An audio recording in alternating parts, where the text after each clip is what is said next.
All right, Libra, how are you? Let's see where we go today. These are my August readings. This reading is for you guys for Sun, Moon, Rising, and Venus, Libra. Let's see what's happening. I will occasionally toss in some astrology. I may focus on it. I may not in the extended. I'll tell you what I'm going to do in the extended when we get to the end of this reading. All right. The one thing I do want to point out to you, Libra, is that Mars is going to be moving into your sign this month of August 6th. And that is going to activate the outer planets, including Saturn. All right. So what all that means for you is that Mars is about you activating yourself. Okay. So the energy of Mars is action oriented, and it's moving into your sign, however it is in your birth chart. It really is okay, boss, give me some direction. I want to get something in my life. I want to move this. I want to change this. I want to do this. So Mars really does help you not manage, that's not the right word, helps you move yourself forward. And especially you Libras, because Libras can be very much about like other people's needs before your own. That's one of the things when you are most in your shadow is that there's this people-pleasing tendency, and because there is something about wanting to keep balance. Libra isn't always balanced. It seeks balance. So if you're out of balance, you tend to do whatever you can do in order to find balance. And with Mars there, this is kind of a nice energy, I feel, for you, because it is about you. It's about you finding balance, not necessarily me with another person, although that is a very strong focus of Libra. I feel like this has to do with you finding balance with you. And especially if you are a Libra rising, Libra in the first house, wherever your Libra is, it usually does look outward, okay, to other people. But there may be a sense this time that I need to matter more so I can create balance with other people. It's not about me, making sure everybody else is okay, because that puts me out of balance, right? If I'm not attending to my needs at all, then I'm out of balance. So maybe that's the place to focus right now. All right. So let's see what's going on with the reading. Trust underneath. Full moon in Aquarius coming up. That's another air sign. So that's going to be a nice energy for you. A nice flowy energy toward releasing things that are holding you back from becoming who you're wanting to become. Magic, manifesting magic, and power. This is a big theme in your life. It has been a big theme for those of you who I am channeling into right now or tapping into right now. There's something about power. And you could be letting go of some kind of power struggle, or realizing that when you do follow your own needs, or you put your needs as a priority, if that throws off a relationship, I wonder how good a relationship that is. If whenever you're doing that, the other person gets miffed about it, even if you're not like, I'm constantly putting my needs above you, but I'm doing it when things are priorities, when, I need peace, or I need quiet, I need direction, I need to get myself centered, I need to, do better things for my body, I need to, spend more time in nature. And if the other person gets really furious about that and pulls power games on you, no bueno. That's a huge red flag. If you're always trying to make sure someone else doesn't tip over, okay? No. And that's maybe a realization right now in this full moon in Aquarius, that sometimes things are about power and sometimes things are about other things. And what I mean by that is that seems like a semantically null sentence. But what I mean by sometimes things are about other things is that if you've ever experienced someone who you find to be controlling, let's say, sometimes it's not about power. Sometimes it's about someone having a hard time with ambiguity or uncertainty. And they're just trying to get their sea legs, right? And it's not necessarily about having power over you. It's about, themselves also gaining some semblance of balance. So I think you can really understand that as a Libra, that someone else is trying to do that, because you do that all the time. That's like one of your main focuses is trying to stay in balance as much as I can. Steady state, trying to maintain that. And you could be mistaking a relationship that someone is trying to gain some control in for someone trying to gain power over you. And I'm going to say there's a possibility that there's one relationship that isn't trying to do that. They just have problems with ambiguity. And then there's another person, I'm getting these two people. There's another person who is trying to create dominance and control over you. And you may have been seeing that in a much less sort of power crazy way. Like you might just be giving them such the benefit of the doubt, letting that slide, no big deal, that's just how they are kind of thing, and not seeing it as a power or domination control thing over you. And I feel like you're flipping the script here. You're seeing this other person who is just trying to be balanced, and you're like, oh, that person's not trying to play power games with me. They're just trying to be balanced. But this other person is trying to play power games with me, and now I'm on to you. Okay. So those two things are really important to identify: who's trying to dominate and control you, and who's just trying to get their own sea legs. Okay. So that's one story here. The King of Wands, the Nine of Cups. Wow. The Queen of Wands, the Hermit, and the Four of Pentacles. So this is in a state of dormancy. This is what's coming in. The King of Wands and the Queen of Wands, the two of you, there's a relationship trying to come together.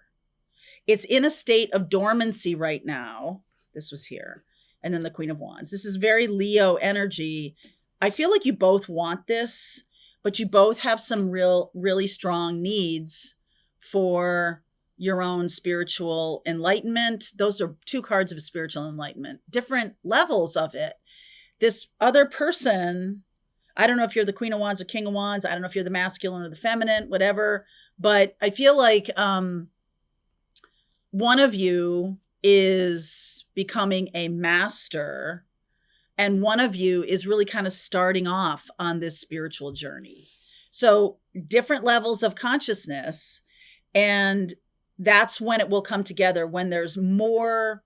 I feel like this person hasn't been able to come together with you because they've been at a different level of consciousness, and you have been really working at it. All right. I'm definitely seeing you, Libra, as the one who's working at it. King of Swords, there's Aquarian energy to go along with that full moon.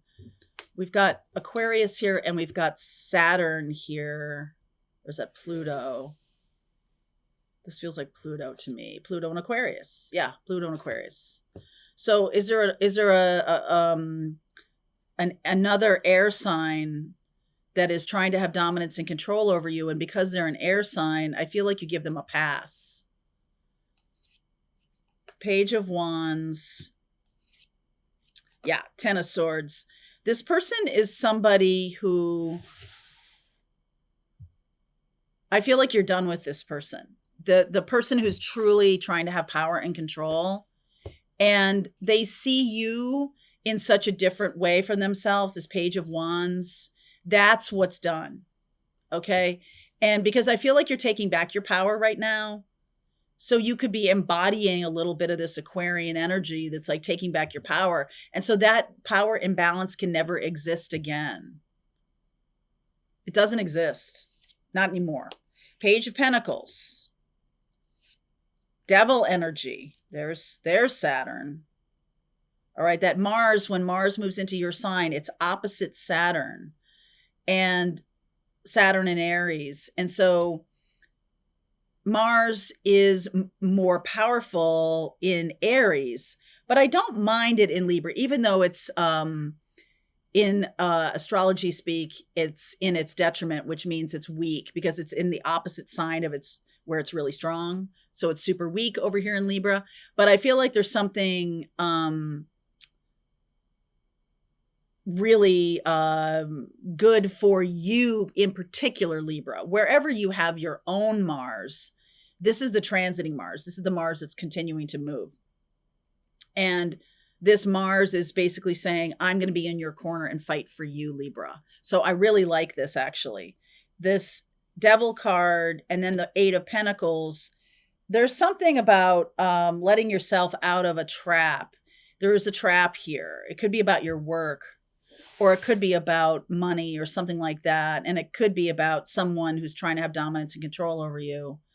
There's the Empress energy, the Knight of Cups, and the Ace of Swords. So there's some real truth coming along in August. And I love this Venus energy, this Empress energy, because this is Libra and Taurus. That's the rulership. They both are ruled by Venus. So Venus and Mars are doing a lot of power. I'm going to talk to you about Venus and Mars. Since Venus is your ruling planet, that really has a very powerful energy in your life and in your chart, and particularly in August, because Mars and Venus are squaring off. Okay. And it's sort of like hard power versus soft power. Venus does things a different way than Mars does. Mars does things like a very unnuanced, sort of in your face, sort of, I'm going to get what I want and I don't care who knows it kind of a thing. It's very, and to Libra's ear, to Venus's ear, that's very sort of boorish, sort of no manners kind of thing. So it's possible that this Aquarian energy that we're talking about, that reveals itself through someone who has no manners or is not very delicate, is not very strategic. Okay. And I always view Mars like it's a lieutenant colonel, not even a general, but like a lieutenant colonel or in charge of, sort of a battalion or whatever. And they just take the order and they do it, right? Like the generals and the colonels, the generals, and, they need to be more strategic about things and how things work and how things happen. Now, some generals in the past, Patton and other people, have just been like, just ram them through and all that stuff. But there's other generals in our history, I'm not sure why I'm talking about this, but other generals in history that have been much more strategic and been able to achieve ends without as many men needing to sort of go at something. All right. So there's something here about Venus balancing out this going at it. I'm not going to crush you. I'm not going to just, so even though I know this person is trying to dominate and control me, I'm going to kind of be more Venus-like. And that doesn't mean I'm going to let someone walk all over me. But in the past, you may have. All right. In the past, you might have been kind of stuck with this person doing that, or people doing that. But I feel like since you're at the end of this, you're kind of like, it's not a scorched earth policy. It's not like I'm going to say whatever the fuck I want. It's not like that. It's much more about you're working on yourself. You're learning about these things, about how to communicate, about how to be self-protective and still have people in your life that aren't perfect. Guess what? Neither are we. So we're not gonna just broad brush everybody who tries who's dealing with control issues with the same kind of broad brush. We're not going to just paint everybody the same way. And those two people I talked about in the beginning, it's not the same person. I'm getting someone here who's not very delicate about it. The person who's not very delicate about it just wants to come at you. That's the one that deserves the Ten of Swords. Like, we're done here. And you can say it in a very Venus kind of way, which I always think of a little bit like bless your heart, or if you watch any British television, like they're they're very good at saying things in a way that get the point across, but it's kind of wrapped in this, like, I don't know, silk scarf or something like that. Like the language, the use of language is so um it's real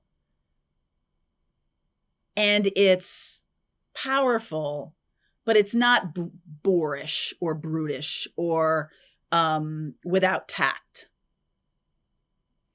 And that's what I'm kind of seeing here. It's like you're really starting to understand that, sometimes for the truth to be said and for it to be heard, sometimes there's a few things that I have learned in terms of communicating with certain people.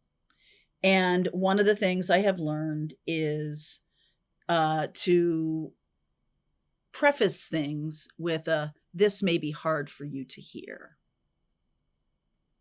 or be that as it may, or some phrase to that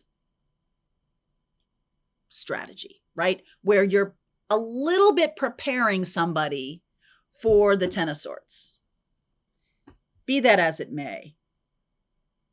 And this really has to do, I feel like this really has to do with you kind of knowing yourself better and working on yourself a lot so that you see that you're locked in this cage. And remember, the key is right there, and you're starting to pick up that key.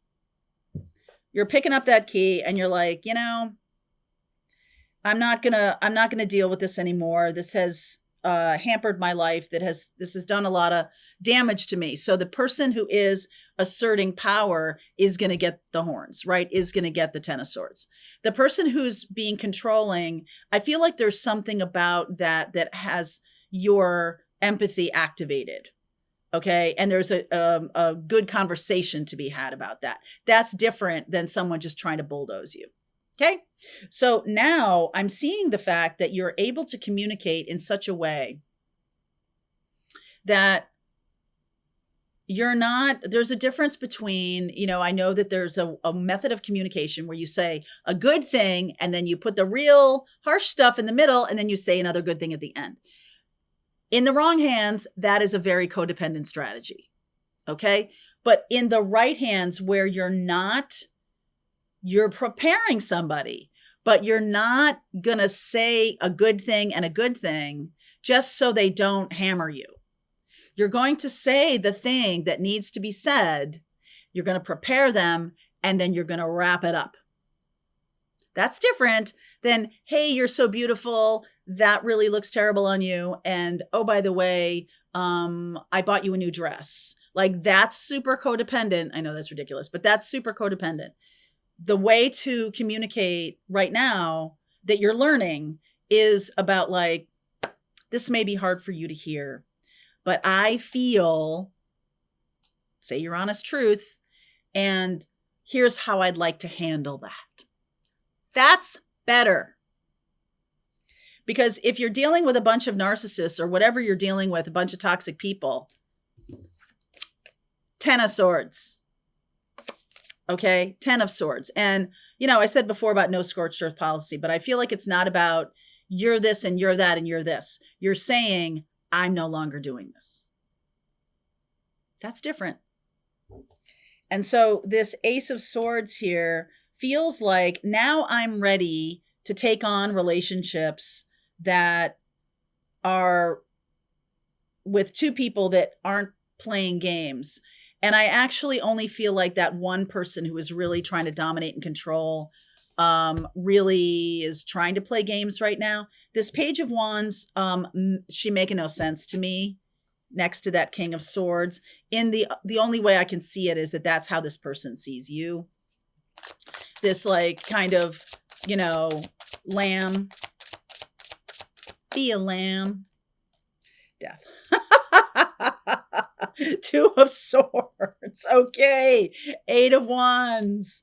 Wheel of Fortune, moving on. You're going to need to say what you say. And this is, the end goal is different. If you have been trying to deal with this person and trying to assuage them and trying to calm them down and trying to manage them and trying not to have them fly off the handle and trying to walk on eggshells and all this stuff, like that's no longer the goal here. The goal is I'm moving on. So this may be hard for you to hear, but I'm no longer going to be doing this relationship. It's very unhealthy for me and I'm out. Have a nice day. The other person, there's something to say about like, hey, I'm really feeling that there's a lot of control games going on here, or hey, I'm feeling really weird about certain things. Give them specifics and like, are you just having trouble with the uncertainty? Is there something about this that maybe you need more, especially if this isn't a work situation? Like maybe you need more from me. Maybe you need a plan. Maybe you need, and just try to get them to talk a little bit because I feel like this is something that's been hanging over you for a while. So those are two distinctly different scenarios. But what I feel like is coming in is this beautiful Ace of Swords, Empress energy, Knight of Cups, that those skill sets that you're learning right now to be able to tell the difference between someone who's trying to dominate and control, which is done, or someone who is really just having trouble with their own sense of uncertainty. That's good to know, right? 10 of Cups, the Star, oh my gosh, the King of Pentacles and the Four of Wands. Wow. All right, so we're going to dive deeper into this. These lessons that are happily Mars moving into your sign of Libra is going to bring about this month, is going to usher in a new chapter here, a new chapter of healed relationship. Love it. Okay, so let's continue on, Libra. If you want to continue on, I'm going to look at what you don't see coming. Let's see about the next 30 days. Let's see how this comes out. Link is below if you want to continue on. I'll see you over there. All right, I hope you enjoyed that video. If it was helpful to you, please consider liking this video and sharing it with anybody who might have a need for similar kind of information. And if you like this video, check out these videos.